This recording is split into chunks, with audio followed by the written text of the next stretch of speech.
Ah, ele aí! Senhor! Rapaz, agora vai Puta! começar essa live. Oh, meu Deus do Meu céu! Deus, o que é isso? É muito cabelo branco para a internet. E é muito pouco cabelo para a internet aqui desse lado. Muito bem. Desculpa, me Uns têm desculpa, cabelo, mas fica César. branco, outros não têm, mas o importante é o tema. O Me, importante é o me, tema. me desculpem a demora, mas eu estava tentando de um celular, não entrou, tentei no outro, e graças ao André Bernat, que está nos acompanhando aqui, repórter da Veja Saúde, ele deu a dica certeira e eu acho que entrou. Mas deu O algum André. delay aqui, o Instagram precisa se aperfeiçoar. Não nós. Não nós. Não nós. Aliás, André, obrigado. Super obrigado. Você é um fera. Gente, esse é o Diogo Sponchiato. Como eu estava dizendo aqui, Diogo, só para a gente colocar as coisas em ordem. Eu resolvi fazer algumas lives sobre autocuidado, muito observando o que estava acontecendo no mundo por causa de pandemia, e a mídia falando, e lave as mãos, e olha, cuidado com a higiene, presta atenção com a alimentação, e tudo isso era autocuidado. Mas você conhece um pouco o conceito lá dos 7 pilares, e o primeiro deles é literacia em saúde, e eu entendo que não tem como você fazer uma boa literacia em saúde sem, na base, você ter uma informação confiável. Né? Ou as pessoas receberem uma informação fidedigna e tudo mais. Mas antes de tudo, eu estou entendendo cada vez mais o autocuidado, e você sabe que eu defendo bastante esse conceito. Assim, eu acredito demais nesse conceito como uma otimização do sistema de saúde, ou seja, o que as pessoas podem fazer antes de acessar o sistema de saúde, ou quando acessarem o sistema de saúde, é meio assim, conscientemente elas fizeram tudo que estava ao alcance delas antes de entrar no sistema de saúde. E já tem algumas correlações, eu estava lendo alguns estudos até da OPAS e tudo mais, correlacionando essa mitigação de risco da proliferação de algumas doenças, especialmente aquelas não comunicáveis, diabetes e tudo mais, que a cada 2% a menos desse tipo de doença é 1% a mais no PIB. É uma relação assim que cada vez mais as pessoas estão se preocupando em olhar as atitudes das pessoas, como que elas se refletem na economia. E eu acho que aí sensibiliza o governo, sensibiliza o setor privado também a investir mais nesse sentido. Então, eu chamei, muito obrigado por você ter aceitado. Pessoal que está acompanhando aqui, o Diogo é um cara, assim, é um dos líderes de comunicação em saúde no Brasil. Eu vou pedir para ele se apresentar. É um cara que eu admiro bastante o trabalho dele, pela seriedade e também pela leveza que ele leva, que ele conduz já há alguns anos. Ele já vai falar do currículo dele, a revista Saúde, que agora se transformou em Veja Saúde. Então, para a gente é um privilégio ter, para falar um pouco desse primeiro pilar e desse contexto que eu estava colocando aqui para quem está acompanhando, sobre qual a importância de fake news em saúde. Mas antes eu queria que você relaxe, agora nós estamos em casa, nós temos aí quase umas 60, 70 pessoas acompanhando a gente, que é uma audiência bacana, dada toda a concorrência que existe nas lives, né? Aliás, uma coisa que eu me preocupei, né? Eu falei, será que nós precisamos de mais uma live? Eu acho que nós precisamos discutir autocuidado num outro nível, num outro patamar. Mas, Diogo, por favor, fala para a gente um pouco da tua trajetória, como é que você chegou até a Veja Saúde, como é que é essa tua relação em escrever sobre saúde, porque jornalista, né, fala desde economia, política e diversos outros assuntos, e você foi para o meio da saúde. Queria que você contasse um pouco para a gente essa trajetória.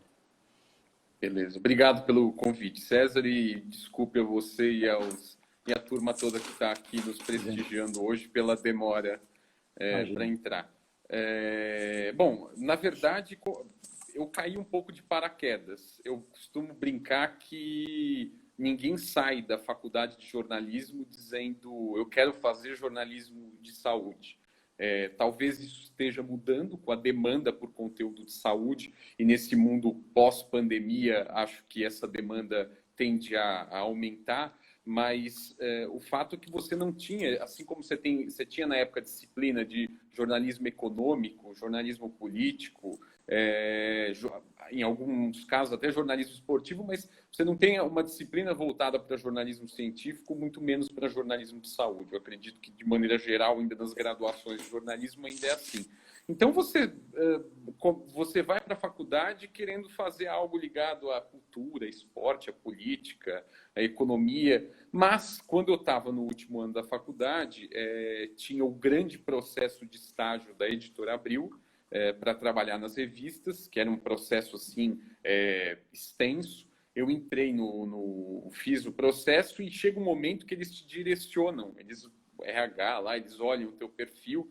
Você é um jovem ainda, um cara de 20 anos, eu não sei por que, falar, bom, esse cara acho que tem um perfil aqui para ir para a saúde. E aí eu passei pelas entrevistas com a redação, né, com a Lúcia Helena de Oliveira, que era diretora e acho que é a grande professora de jornalismo de saúde quando eu ingressei assim na área. E aí ela acabou me contratando e daí eu comecei. E meio que me apaixonei, assim, né, caí de paraquedas e me abracei depois nessa redação e nesse tipo de jornalismo que é mesclar um pouco da divulgação da ciência com a prestação de serviço, né? Tentando levar desde a discussão até o lado prático. Então, acabei fazendo do estágio, depois tive a oportunidade de ser contratado, fui repórter durante muitos anos lá, gramei, e evoluindo lá dentro, chegou um momento que eu tive a oportunidade de sair e fui trabalhar na revista Galileu, na Editora Globo. Que também era uma revista que na época tinha um foco em vamos dizer, mais em divulgação científica. Lá eu acabei aumentando um pouco o escopo do que eu cobria, embora continuasse fazendo saúde. E depois eu recebi o convite da própria Lúcia de voltar para a saúde. E isso foi em 2013. Quando eu voltei, desde então eu continuo na Abril. Muito legal. Continuei como editor e depois como redator-chefe da saúde. Agora, nesse ano, em 2020, isso já era uma ideia do nosso publisher, do Fábio Carvalho, para a gente aumentar, ampliar o alcance da marca saúde e do noticiário de saúde, de juntar a saúde à grande potência do jornalismo da Abril, que é a Veja. Então, saúde passaria a fazer parte do grupo Veja. Com a pandemia, a gente deu uma acelerada nesse processo, né? A gente antecipou o plano diante de uma necessidade, inclusive social, né? De informar a população, de ampliar o alcance das informações sobre Covid, sobre cuidados em saúde. E aí é nesse contexto que nasce a Veja Saúde, né? O nosso compromisso editorial, a nossa linha editorial, ela segue a mesma, mas agora, conectados ao Grupo Veja, nós temos um alcance maior. E eu acho que isso acontece num momento particularmente importante em que a gente precisa levar o máximo de informação de confiança e qualidade, informação didática, né, para as pessoas, independentemente da plataforma. Muito legal. Então você chegou a trabalhar assim na época do Roberto Tivita? Sim, sem dúvida. Eu peguei o Roberto Tivita durante alguns anos, assim, não tive uma convivência próxima, mas sim, ele era um grande mentor da casa ainda. Ele foi meu padrinho de formatura. Eu sou publicitário, para aqueles que ainda não me conhecem, sou publicitário, e às vezes eu tenho inveja um pouco dos jornalistas, porque cada vez mais o conteúdo gerado por jornalistas sérios está se tornando cada vez mais impactante, cada vez mais sedutor no bom sentido para o consumidor como um todo, né? E a gente vai falar um pouco até da imagem das marcas que podem ser prejudicadas pelas fake news, né? E eu queria dar um recado para todo mundo aqui que está assistindo. Ao final, é coisa de publicitário, Diogo, dá uma licença um pouquinho. Ao final teremos uma surpresa, mas eu só conto para quem chegar até o final. Não é uma tortura, mas no final nós vamos ter uma promoção rapidinha, que quem nos prestigiar até o final vai ser agraciado aí com esse brindezinho no final, com esse regalo que eu preparei aqui, né? Então, você contou a sua trajetória e está aí no mercado de saúde. Mas uma coisa que é interessante é que você disse que não existia... Hoje já existe nas faculdades de jornalismo alguma coisa mais específica de saúde ou não? Eu acho que se vem no movimento de capacitar as faculdades, eu acho que não existe de uma maneira assim generalizada, mas eu acho que a gente já tem iniciativas, alguns cursos de extensão que permitem que mais universitários ou pessoas recém-egressas de faculdade de jornalismo, de comunicação de modo geral, possam se especializar ou aprender mais da área de saúde. E é uma necessidade. O André aqui que está nos assistindo, colega de trabalho, ele criou, né, a Rede Brasileira de Jornalistas e Comunicadores de Ciência, que óbvio fala de ciência em geral, mas tem um braço importante de saúde, porque existe de fato essa demanda para que a gente consiga capacitar pessoas para fazer uma comunicação adequada em saúde, né? Transpor o que a ciência descobre, o que a ciência revela, numa linguagem palatável e que faça sentido e ajude a mudar a vida das pessoas. Né? Porque falar de saúde é muito complexo, porque eu acompanho o trabalho do André. O André é maravilhoso, o André é sensacional, cara muito bom. Eu gosto dos textos dele, eu gosto da abordagem dele e tudo mais. Mas, assim, falar de saúde é muito complexo, porque você vai desde da promoção de saúde, aqui ainda a pessoa está saudável, etc., ela só está se preservando, vamos dizer assim, até os cuidados paliativos. Então, é muito complexo você falar isso, desde o tema da próxima live da semana que vem, que é a atividade física. Atividade física se aplica até para pacientes já em estágio avançado de algumas doenças, e isso ajuda muito essas pessoas. Então, eu imagino escrever é muito complexo porque você precisa respeitar o público, precisa respeitar... Eu queria que você falasse um pouco até da linha editorial, como é que vocês fazem para daí se depara, né? Para que as pessoas, de maneira geral, entendam o que vocês estão dizendo. Não, de fato, César, a gente como jornalista nessa área acaba se formando muito nesse dia a dia da redação, assim, essa é a minha experiência, né? Óbvio, já tem mais de 10 anos aí, né? Talvez hoje seja um pouco diferente, mas você acaba aprendendo muito no dia a dia da redação com os colegas da área, eles são os professores. A cada entrevista você está aprendendo, então tem hora que você está falando de câncer, tem hora que você está falando de alimentação e hipertensão, tem hora que você está falando de hemorroida, tem hora que você está falando de infecção por coronavírus. Então tem de fato uma diversidade de temas. A gente aprende nos cursos que aparecem, muito nos congressos médicos, nos congressos científicos, né? E a gente aprende lendo artigo científico, a gente aprende a interpretar o artigo de certa forma, mas muito numa parceria com o entrevistado, né? O especialista, o médico, o nutricionista, o enfermeiro, o psicólogo, enfim, independentemente da área de saúde, nós aprendemos muito nessas conversas com eles, os conceitos, e a interpretar os estudos e a relativizar algumas coisas, né? Então, tem de fato toda uma curva de aprendizado aí. E a gente, na própria Abril, se vale de alguns instrumentos como pesquisas para entender a satisfação do nosso leitor, do nosso seguidor, com o tipo de conteúdo e a linguagem. Aliás, seguidores, leitores, qual é o alcance da Veja hoje? Veja Saúde. A Veja Saúde, a gente está falando de mais ou menos 12 milhões de usuários mês no site.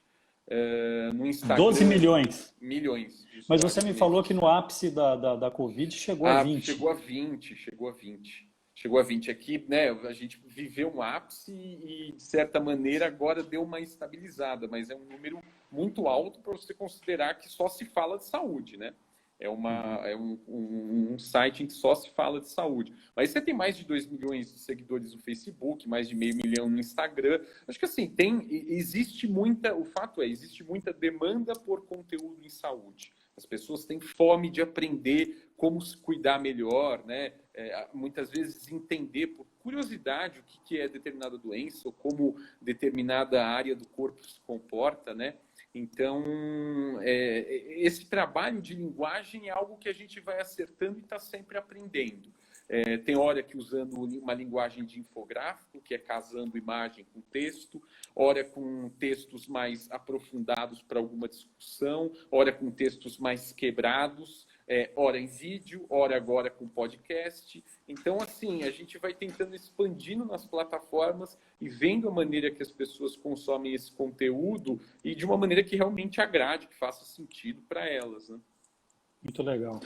A internet é brutal, né? O alcance e também você consegue entregar a mensagem de uma maneira super customizada, é espetacular, né? É Hoje em fantástico. dia, César, assim, para ser sincero, quando a gente fala de veículos de imprensa, independente do cara ser TV, ser rádio, ser revista, ser jornal, nós estamos falando de jornalistas produzindo conteúdo digital.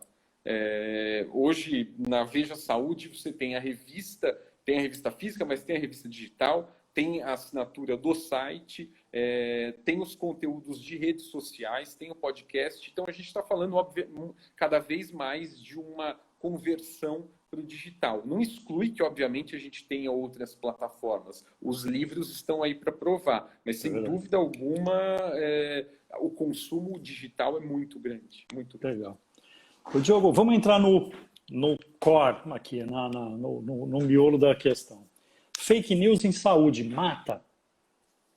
Acho que pode matar. Assim, para fazer uma brincadeira até com que a ciência, né? A ciência usa muito pode, né? Algumas coisas podem acontecer, podem não acontecer, né? Como é Eu que é a acho que tua, pode, como é pode que é a tua matar, sem visão, dúvida. como jornalista, assim, como é que você vê, assim, porque fake news virou uma estampa, né? Virou uma marca. Como é que É, você vê como virou uma marca, sem jornalista dúvida. e aí, Acho, especialmente em saúde? acho que assim, César, fake news, acho que sempre houve fake news, né? Eu acho que sempre houve notícia falsa, no sentido de ser forjada deliberadamente para ser falsa e causar algum estresse ou algum benefício para uma parte. Como tem uma notícia que ela também é falsa, mas que na verdade é uma notícia é uma informação fora de contexto, né? Então tem essa diferença, né? Tem a notícia criada e plantada para alcançar um benefício ou um malefício. Isso existe na área de saúde também, não é só na política. Como existe notícia que ela não é feita deliberadamente para causar um ruído, um estresse. Às vezes é uma o jornalista interpretou mal ou a fonte passou uma informação equivocada e aquilo também chega. Mas quando a gente fala de fake news de uma maneira geral, a gente está falando de um fenômeno que envolve muita notícia plantada, se não de maneira quase criminosa, mas de maneira sem nenhum tipo de preocupação, sem responsabilidade. Acho que assim, fake news é fazer notícias sem responsabilidade. E nesse sentido, o que as redes sociais fizeram foi explodir o poder de criação e de replicação de fake news, sobretudo se a gente lembrar que com as redes sociais não tem só a Veja Saúde, a Veja, a Globo, todo mundo vira um pouco mídia, né, no sentido de que produz e replica conteúdo. Então, a capacidade disso daí capilarizar, estourar é muito grande. Mas é interessante, tem um estudo do MIT de 2017, esse número talvez tenha até mudado, em que ele dizia que a probabilidade de uma notícia falsa ser compartilhada era 70% maior que uma verdadeira. Então, assim, a notícia falsa ela tem um poder de sedução, de conspiração muito grande. E a gente vive nesse mundo em que a gente vive na economia da atenção, né? Todo mundo disputando clique, disputando curtida. Você comentou, tem um monte de live, né, acontecendo ao mesmo tempo. Então, essas notícias que têm esse potencial de, como vírus, replicarem melhor, elas acabam sendo muito consumidas e difundidas. Então, agora, a gente também tem uma situação que na área de saúde em particular, que sai, por exemplo, uma pesquisa, tá? E essa pesquisa ela chega a uma conclusão, mas ela tem um resultado frágil. A gente pode divulgar que essa pesquisa chegou a tal resultado, isso mudar o comportamento de um leitor, do nosso seguidor, e também ser prejudicial, por um erro aí no modus operandi da coisa, né? Não foi feito, eu quero fazer o mal, mas foi feito de uma maneira em que algo Verdade. foi tirado do contexto, foi mal interpretado. E ambas, tá? Acho que mesmo esse tipo de notícia tem um potencial de causar prejuízo. Então, por isso que na área de saúde a gente precisa tomar cuidados redobrados, né? Principalmente quando está falando assim de mudar condutas, a gente precisa tomar muito cuidado. Agora, conta para nós aqui, que todos nós somos leigos, né? Como é que uma revista como a Veja Saúde, vocês são bombardeadíssimos de todo tipo de fonte, né? Como é que é o dia a dia na redação para que você filtre isso, para que o teu leitor não seja impactado? Que tipo de medida?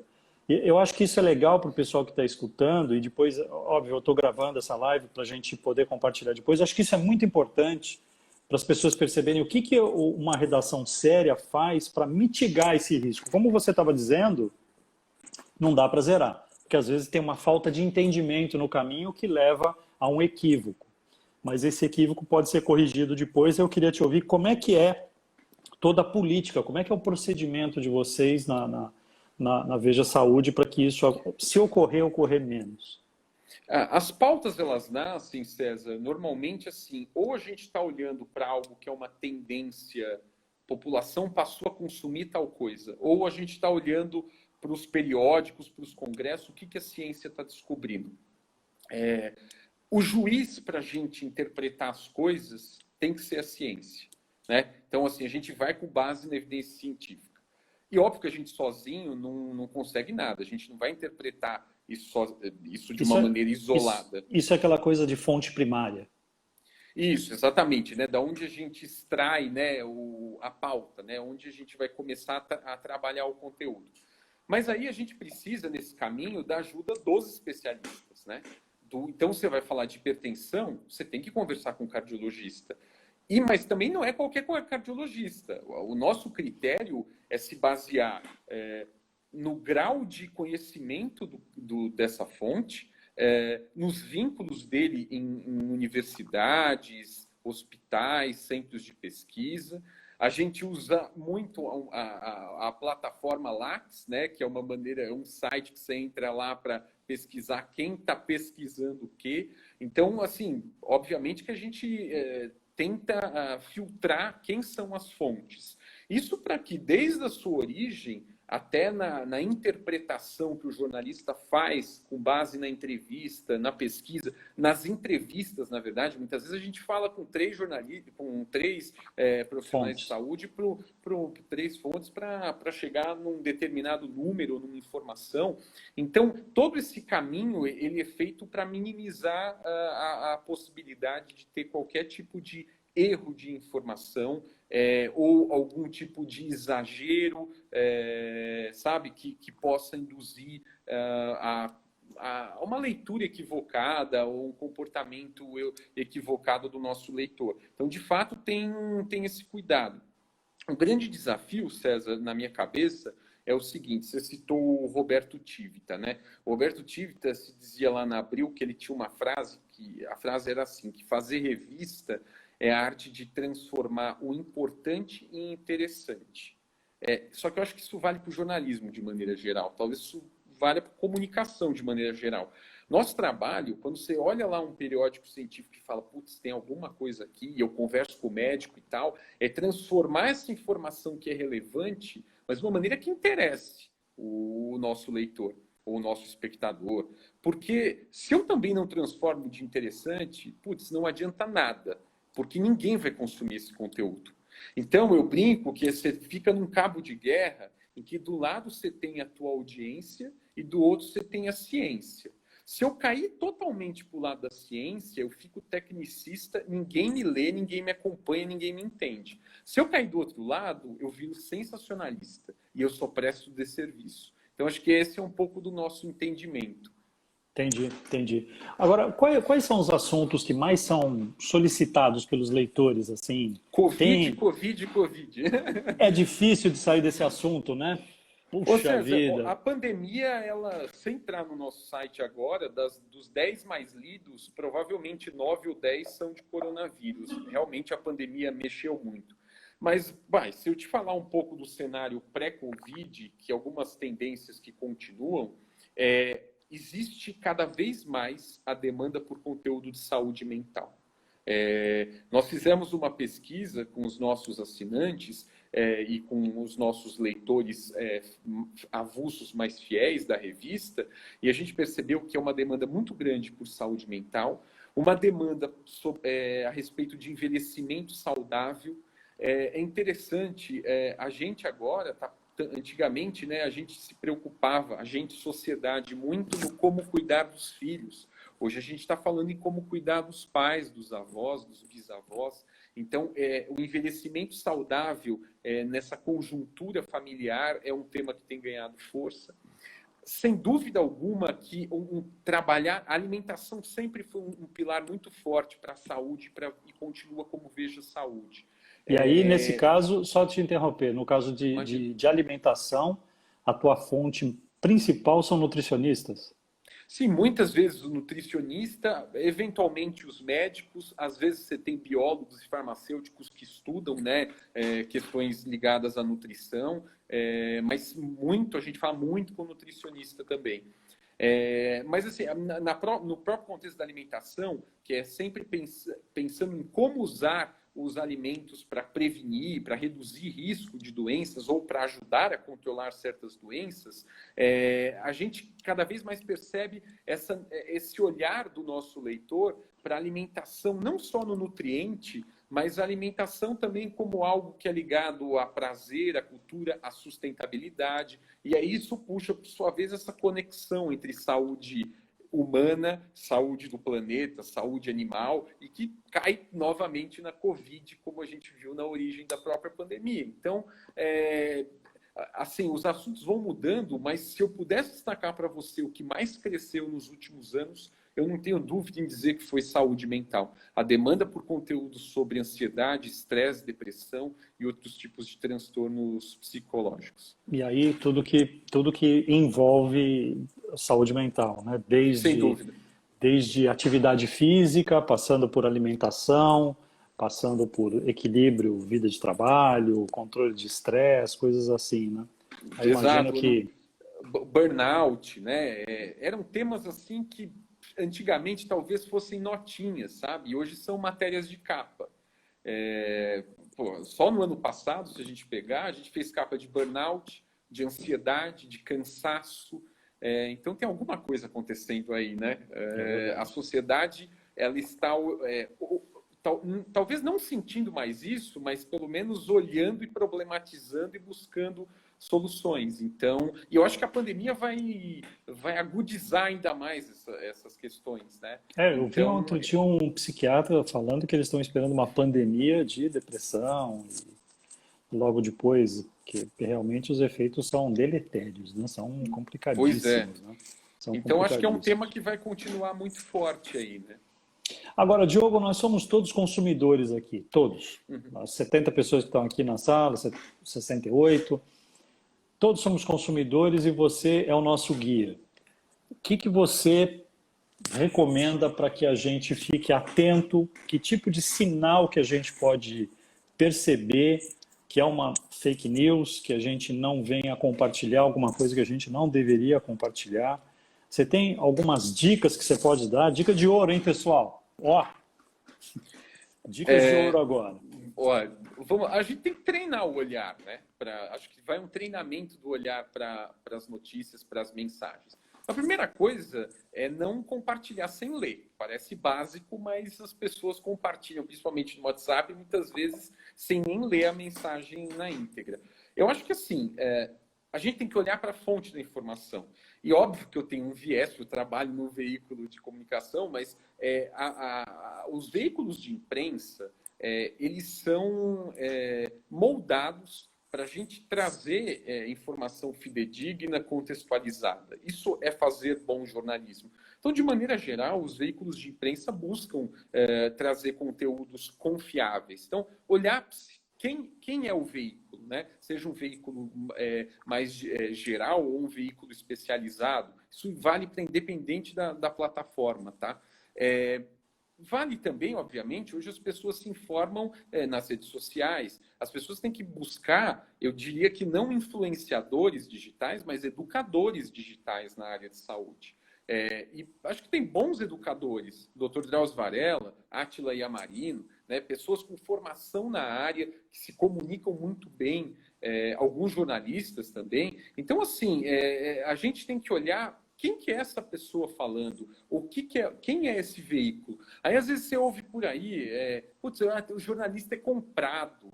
Olha, cara, eu falo o seguinte, se jornalista fosse comprado, você teria aí um monte de jornalista rico, né? E você tem, assim, uma meia dúzia que muitas vezes é apresentador de TV e jornalista ao mesmo tempo. Então, assim, o jornalista, na maioria das vezes, ele está engajado em fazer um trabalho também social, sabe? Tô falando assim, né, de uma maneira, é sempre difícil generalizar, mas acho que os veículos, eles buscam fazer um trabalho nesse momento em que hoje se acredita ou descredita a imprensa, vem tentando fazer um trabalho de conscientização e de aprofundar as discussões de saúde pública também. E dentro do conteúdo que você está acessando, você tem que olhar se tem estudos sendo citados, quais são os especialistas que estão citados. Um conteúdo que não tem nenhum profissional que não é citado, putz, já fica meio assim. De preferência, o conteúdo que fala de um estudo tem que ter um profissional que não tem a ver com aquele estudo que está que está comentando, né? A gente procura fazer isso naquelas matérias maiores, né? E não é porque ele está citando uma universidade ou citando um estudo também que é verdade. Então, assim, a gente, por isso que eu falo em treinar o olhar, a gente precisa dar uma olhada, tentar perceber, bom, está citando aqui essa universidade X, peraí, isso daqui existe mesmo? Às vezes, a gente que acaba treinando mais, né, pela própria linguagem, pela construção, a gente percebe já que o negócio é fake. E sempre desconfiar de soluções milagrosas, né? Se está usando muito a palavra cura, se está usando o fim de tal doença, a gente sempre tem que ter o pé atrás com isso. É verdade, eu concordo com tudo. Então, eu acho que uma dica importante é olhar a fonte, né? Sem dúvida. Olhar a De fonte é onde super você importante. extrai, Mas, e quando você tem uma fonte chamada OMS e você vê os diversos reveses que eles tiveram? Porque a OMS andou indo e voltando, né? César, eu acho que assim, nessa pandemia, até os cientistas estão aprendendo, né? A ciência é dinâmica, né? Por si só. Quando começou a pandemia, falo por experiência pessoal. Quando a gente entrevistava infectologistas e perguntava de máscara, todo mundo falava que não tinha necessidade, a não ser que fosse profissional ou tivesse sintoma. Hoje, se eu sair na rua amanhã, em tese, eu posso receber uma multa, né? Aqui em São Paulo, pelo menos. Então, assim, o conhecimento ele vai mudando. O grande ponto para o jornalista é que talvez a gente não possa se basear só na OMS. A gente tem que ouvir o OMS, a gente tem que ouvir o epidemiologista da USP, a gente tem que ouvir um cara do CDC para trazer uma massa de informações em que a pessoa consiga navegar um pouco melhor. Muitas vezes não vai ter uma resposta 100%. É que aí eu tenho uma opinião, e eu não sou jornalista, então eu posso falar que eu sou leigo. Eu acho que falta um profissional de comunicação para ajudar essa gente. Pode ser também. Pode ser assim, também. cara, olha a situação que está no mundo, não fala qualquer coisa. Sim, sem dúvida. Não promete. Esse momento que a gente está vivendo, a gente tem que pensar duas vezes em publicar algumas coisas, né? Exemplos, tá? Está se falando aí, começa a se falar que algumas vacinas poderiam oferecer proteção cruzada para o coronavírus. Está tudo em investigação, né? A gente não sabe ainda ao certo. Então, se a gente comunica, a gente tem que colocar as ponderações. Então, assim, quando sai de uma autoridade de saúde, é óbvio que tem um peso muito grande. O peso é maior do que de um jornalista colocar. Então, é algo de fato que a gente sempre precisa ficar equilibrando. E eu acho que é desafiador em tempos de pandemia em que você não tem todas as informações na mão, né? Então, fica mais difícil. Mas um ponto muito importante, César, que eu acho que é uma mensagem que a gente tem que passar.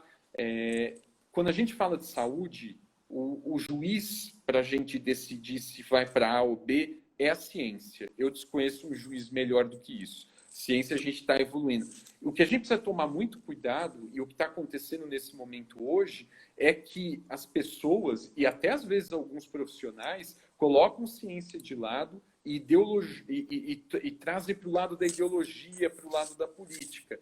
E assim, isso é uma coisa super complicada, porque é terrível. A gente não consegue evoluir. E assim, vai para um... Tem um livro que vale muito a pena ler, chamado A Morte da Verdade. A Morte da Verdade. Da Verdade. A Morte da Verdade. Da Verdade. É um livro da editora Intrínseca, de uma crítica literária e cultural americana. Ela está falando... É um livro sobre fake news. Sobre essa indústria da fake news, mas ela tece até algumas reflexões um pouco mais filosóficas, porque hoje, se a gente para de confiar na ciência, o livro se centra muito na questão política, na eleição do Trump, lá na realidade americana, mas hoje, se a gente puxa para a discussão da saúde, a partir do momento que eu falo assim, eu não acredito na ciência, né? Eu não acredito que o médico fala, que o cientista fala, você não tem verdade, né? É a morte da verdade. No que você vai confiar? No político que está falando para fazer A ou B? Então, assim, esse é o momento crítico que a gente está vivendo, né? Nesse sentido de perder a confiança até naquele instrumento que nos permite chegar às verdades, né? E que, por enquanto, não inventaram coisa melhor. É verdade. Eu vou te dizer, assim, aqui que eu estou vivendo em Portugal há quase 2 anos, nós já construímos aqui uma plataforma de comunicação em Alzheimer. E assim, uma ferramenta para o bem, os algoritmos do Facebook, do Google principalmente, que são as ferramentas que a gente está usando, a nosso interesse é informar bem as pessoas que vivem e convivem com Alzheimer em Portugal, né? Então, o pessoal no Brasil que não viu essa plataforma, porque ela está assim, exclusivamente dedicada aqui. E assim, quando veio o Covid, obviamente nós precisávamos fazer algum tipo de conteúdo de Alzheimer no contexto de Covid, ou ao contrário. Rapaz, nós fomos bloqueados pelo Facebook e pelo Google, pelos algoritmos, com medo de que fosse uma fake news. Olha só. Então, e aí nós precisamos entrar numa fila lá para justificar pessoalmente, vamos dizer assim, que não era um conteúdo cruzado, é verdade, mas era para atender, assim, como que um cuidador atende uma pessoa com Alzheimer, quais são os cuidados, né? Basicamente é isso. A gente tem que prestar esse serviço. E aí o auditor, etc., lá do Facebook e do Google, entenderam e liberou o nosso conteúdo. Então, acho que são ferramentas que ajudam e que fazem quem está gerando conteúdo ficar atento, né, de que pode ter alguém mal intencionado, né, nessa história. Diogo, nós estamos chegando quase no final, o Instagram vai cortar a gente. O papo podia ir longe aqui, mas eu queria aproveitar esses últimos 2 minutinhos para 2 coisas. Primeiro, que você desse umas palavras finais. O microfone aqui está aberto para você dar alguma dica para a gente, alguma notícia de esperança do que você está ouvindo em torno do mundo da saúde que você vive. E logo depois eu vou falar da surpresa que eu preparei para quem ficou até agora. Já tem 62 pessoas aqui com a gente. Eu acho assim, César, falar sobre qualquer tendência agora nesse momento, né, de pandemia, em que as coisas estão mudando muito rapidamente, é sempre complicado. Eu acho que nós estamos vivenciando um aprendizado em como comunicar melhor, principalmente no ambiente digital, travando uma verdadeira guerra aí nesse ambiente em que tem fake news. E acho que nós, jornalistas, como profissionais de saúde, profissionais da própria indústria ligada à saúde, governo, nós temos que dar as mãos, é uma aliança mesmo, para ajudar, entre aspas, alfabetizar as pessoas para que elas entendam um pouco de como a gente chega às notícias de saúde, às descobertas de saúde, aos medicamentos, às vacinas. né, a informação de que esse alimento faz bem ou não faz tão bem. Então, assim, eu acho que as pessoas conhecendo um pouco desse caminho, né, e de que muitas vezes a gente nem sempre vai saber a resposta certeira, nem sempre a gente vai ter o melhor remédio para determinada doença, nem sempre a gente vai ter a determinada cura de alguma coisa, mas a gente está no caminho para que a gente chegue lá. E eu acho que isso vai acontecer com a pandemia, né? Se Deus quiser, a gente vai ter até o final do ano boas notícias com uma vacina, e isso acho que vale para muitas outras áreas no universo da saúde. Eu tenho bastante esperança aí nesse desenrolar. Super, super. Diogo, que a gente possa dar boas notícias também, né? Claro, claro. E possa variar um pouco o conteúdo, né? Que não seja só sem COVID, dúvida, né? Sem que dúvida. A gente fale mais de prevenção. Você sabe que teve uma pesquisa que saiu, não, a questão de 2 semanas atrás, falando que o consumidor está cada vez mais digital e cada vez mais olhando a prevenção, cada vez mais, né? Bom, antes que caia, a surpresa no final é o seguinte. O primeiro que mandar um direct para mim, #autocuidado, ganha uma assinatura de 6 meses da Veja Saúde, digital. É o primeiro que chegar no meu direct, vai chegar lá, ganhou 6 meses de assinatura digital para a Veja Saúde. Esse era o presente no final do dia. E olha, legal. Na semana que vem nós temos o Dr. Samir Daher, uma fera.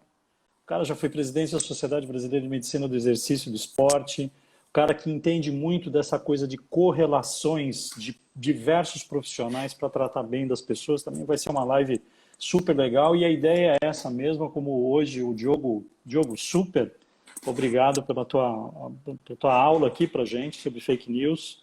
Dá para entender que muitas vezes não